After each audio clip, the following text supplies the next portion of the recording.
Listen up because what I'm about to tell you could be the difference between keeping your supplies and watching looters strip your house bare while you're cowering in the dark. Everyone's obsessed with buying fancy security systems and motion sensor lights, dropping hundreds or thousands of dollars on gear that won't work when the grid goes down anyway. But nobody's talking about the real threat, the silent language criminals use right now, today, to mark houses for robbery, and it gets worse in a collapse scenario. These aren't random acts. These are coordinated hunters using a communication system older than your great-grandfather, and you're about to learn how to read it using nothing but your eyes and some trash from your garage. Forget the expensive cameras that need electricity. We're going into the psychology and physics of how predators operate. And I'm giving you free solutions using literal garbage. The first sign they're watching you is chalk marks or scratches near your front door or mailbox. And before you roll your eyes thinking this is urban legend nonsense,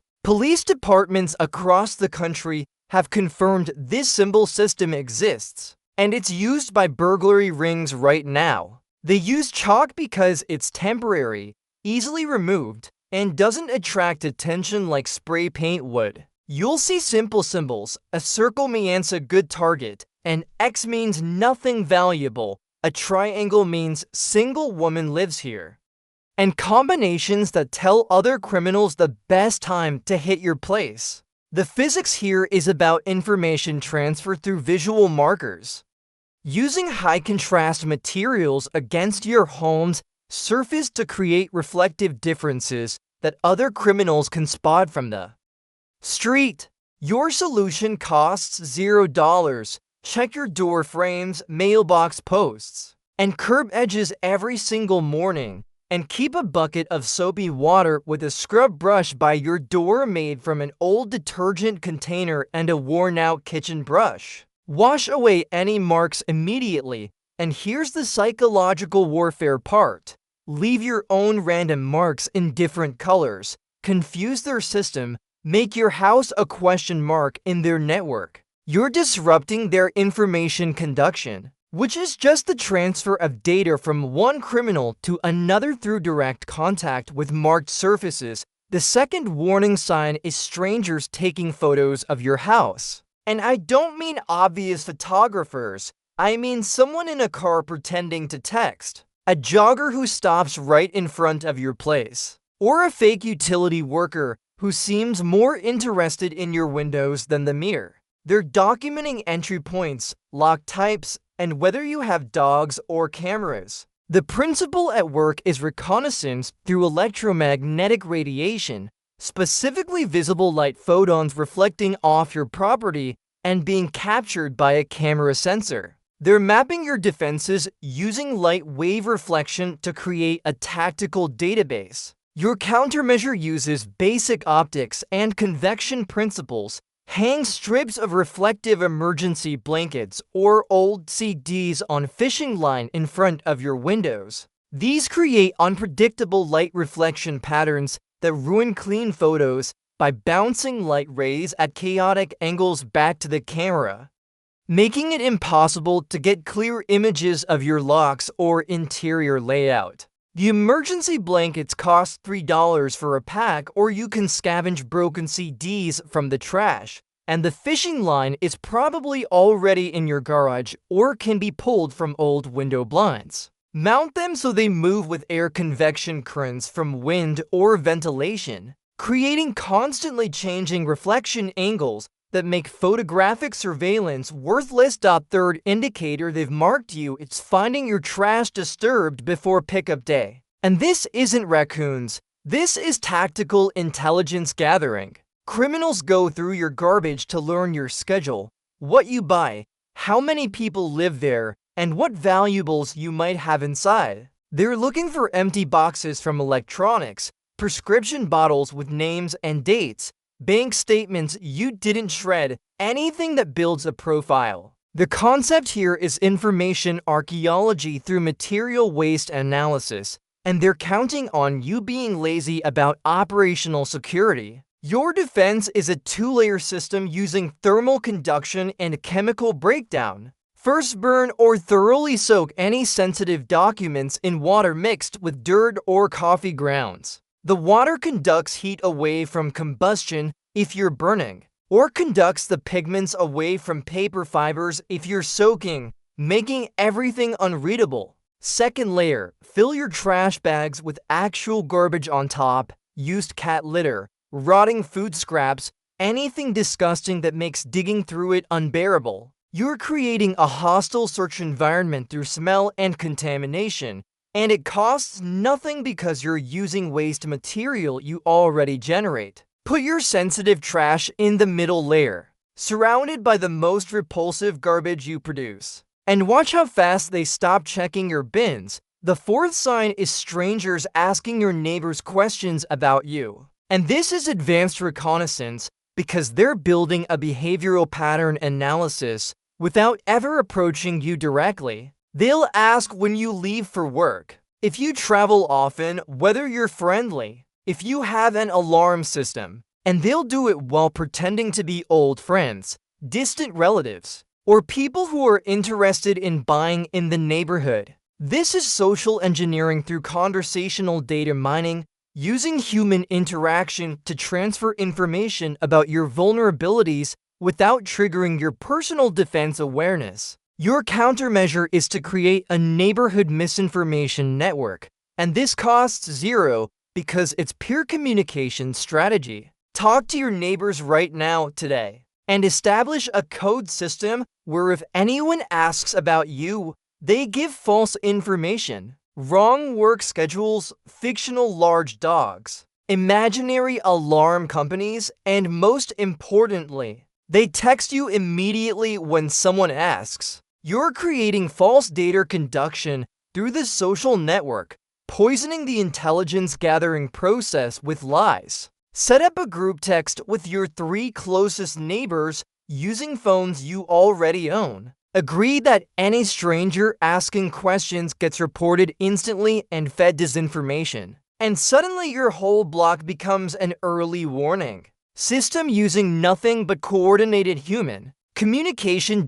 Fifth warning sign they're planning something is seeing the same unfamiliar vehicle parked on your street multiple times at different hours, especially if they're using different parking spots but always have a clear view of your house. This is surveillance pattern establishment, and they're logging when you come and go to find your vulnerability windows. The principle is temporal reconnaissance through repeated observation points, using different spatial positions to avoid detection while maintaining visual contact. They're studying your life's rhythm to find the exact moment you're most exposed. Your response uses light reflection and heat convection to make their surveillance position unbearable. Aim a parabolic reflector made from an old satellite dish or even a large wok covered in aluminum foil toward where they park. During daylight, this reflects and concentrates solar radiation toward their vehicle, using the parabolic geometry to focus light waves into an intense beam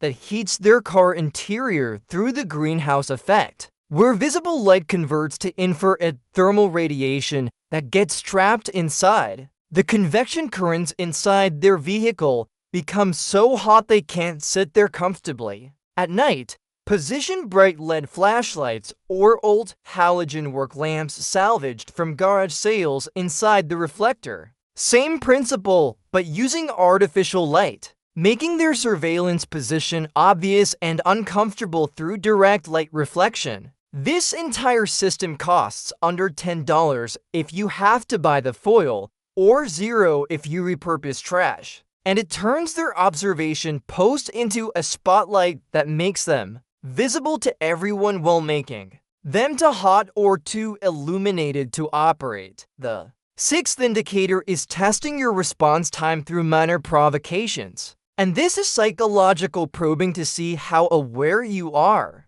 They'll ring your doorbell and hide, knock loudly and leave, Or even try your door handle at odd hours to see how fast you react and whether you're actually home or if you're running one of those fake TV light simulators. This is behavioral response measurement through stimulus application. They're using sound wave conduction through your door and walls to see if you're alert or vulnerable. Your countermeasure uses acoustic reflection and amplification without spending a dollar. Hang old aluminum pipe pans or strips of metal flashing from fishing line right inside your door and windows. When someone knocks or tries the handle, these makeshift chimes create unexpected noise through vibration and acoustic reflection, making any attempt to quietly test your security impossible. The metal reflects sound waves at higher amplitudes than they expect, and the random chimming pattern signals that you have some kind of alert system, even though it's literally trash hanging on string. Combine this with motion-activated devices you already own, even an old radio set to turn on with a plug-in timer. Creating sound convection patterns that suggest active occupation even when you're gone. You're building a noise trap using acoustic physics and scavenged materials that costs nothing and makes silent reconnaissance impossible. The seventh and most dangerous sign is when they start removing or blocking your external light sources, unscrewing bulbs in your porch light, cutting low branches that held motion sensor lights, or spray painting your windows with mud to block interior light from being visible outside. This is environmental manipulation to create darkness for their operation, using light wave obstruction to generate tactical advantage. They're eliminating photon sources that would reflect off their bodies and make them visible. Preparing your property for a night assault by controlling electromagnetic radiation in the visible spectrum. Your response is guerrilla lighting using zero-cost phosphorescent materials and reflective surfaces. Collect glow sticks from dollar stores or even cheaper. Make your own phosphorescent markers using crushed glow-in-the-dark stickers or watch faces mixed with clear nail polish, and paint strategic spots around your property. These absorb solar radiation during the day through photon excitation of phosphor molecules, then emit that stored energy as visible light for hours after dark through phosphorescence. Marking pots and entry points in an eerie glow that can't be switched off. Combine this with broken mirror pieces or reflective tape scraps placed at ankle height around your perimeter. These reflect any ambient light from moon, stars, or distant streetlights through specular reflection, creating unexpected glints and flashes that destroy night vision adaptation and make silent approach impossible. This entire system costs nothing if you scavenge materials, maybe $5 if you buy glow sticks, and it turns your property into a trap where darkness works for you instead of them. Now here's what all of this really means. The survivors in any collapse scenario won't be the ones with the most expensive gear. They'll be the ones who understand that security is physics, psychology, and resourcefulness combined. Every single countermeasure I just gave you uses principles of light reflection, heat conduction, acoustic amplification, and information warfare. And none of it requires electricity or costs more than pocket change. You're not buying security. You're engineering it from garbage using scientific principles that have existed since before humans built cities. The criminals and looters are counting on you being passive, being ignorant of their language, being dependent on systems that fail when the grid goes down.